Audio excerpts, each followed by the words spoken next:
The brief is always, people always say, oh, do you need more information? I'm like, no, you want someone smart, creatively savvy. But probably now more than ever, people want people who are, whether the word is edgy or tapped in, or this whole creative technologist has come through. So what do you know about digital? My view today is really you got to have lots of sort of hyphens in your title.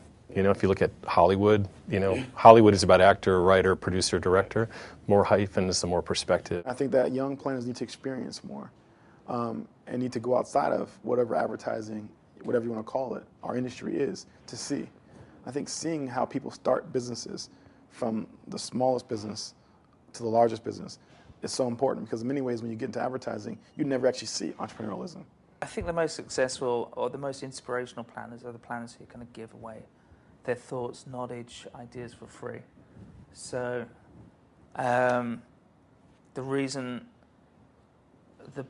the people with prolific and well-manicured blogs are also popular planners and considered aspirational is because they are giving to the community.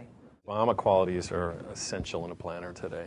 You know, it's understanding both sides of the vantage point, it's consensus building, and it's having a strong point of view, guiding you the whole way. I think the biggest thing is, and that's the thing I always look for in anyone that I'm either hiring or want to work with, is that sense of both being interesting and being interested. When I got into business, I was told planners take all this chaos and they put method in it. And I actually say the best planners put some madness in the method, as opposed to putting method in the madness. Because they take all the information, they take all these disparate pieces, right?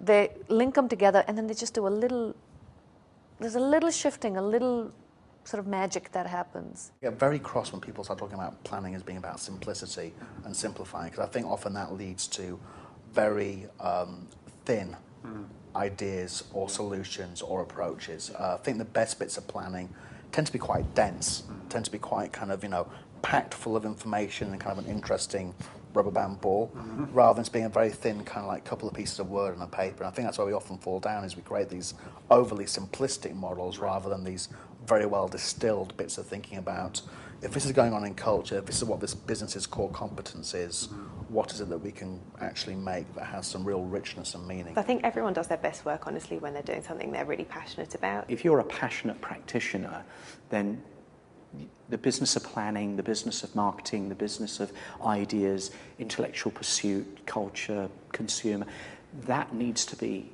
you know, your hobby as much as your day-to-day job.